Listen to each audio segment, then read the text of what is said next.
Hey Contigo Ed, Rob here, to talk to you about standardized testing. And I thought I'd do it while I take this guy on a walk. Johnny, you wanna go for a walk?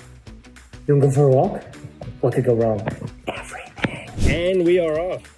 Listen, Johnny and I on our walk talking to you about standardized testing. So first you should know, how do colleges consider it? Well, it depends on the school. A large public school is probably pretty important, hugely important to their process, because their admission decisions are probably pretty quick and easy.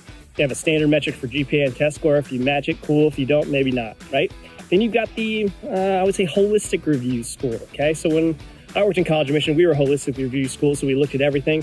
But we didn't weigh everything equally, I wouldn't say. I would say still 70% of our decision was GPA and test score. So the test score is still important. Now, if the school is test optional, which we'll talk about in a second, that obviously lowers that percentage, maybe 70% on the grades anyway. Whew, I'm already tired.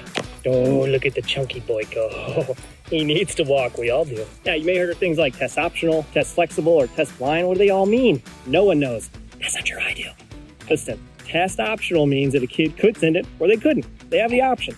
Test flexible means, hey, maybe you send your SAT or an ACT, or maybe you send some AP scores, or maybe we'll evaluate your PSAT. That tends to mean test flexible.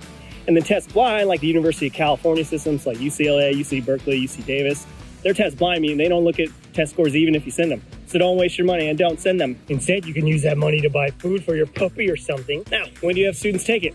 A lot of schools have thought about that. Here's what I think could work. Now, granted, it doesn't have to go on this timeline, but it just could.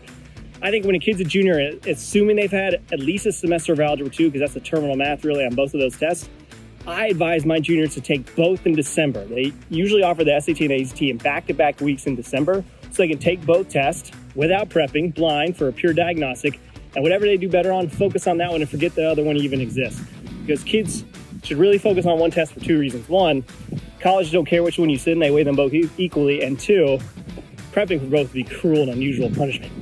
Kind of like walking your dog in the middle of the heat in Houston. Why would you do it? I don't know. So focus on one test, take it multiple times, maybe 2 or 3 times, and you're good to go. Oh yeah, shade is good for the boys. Now, if you have students that are eligible for a fee waiver through the ACT, once they use that fee waiver to sign up for the test, they can get free test prep through the self-paced program through Kaplan, so that's a really cool benefit. And anyone can do online SAT prep for free through Khan Academy. It's awesome stuff. Don't forget, for more awesome info about standardized testing or any of the other things that will make your life easier, please head to Aspiration to Action on Contigo Ed's platform. It is free to sign up for. Tell all of your friends so they can be better practitioners and have an easier life and spend more time walking your dog.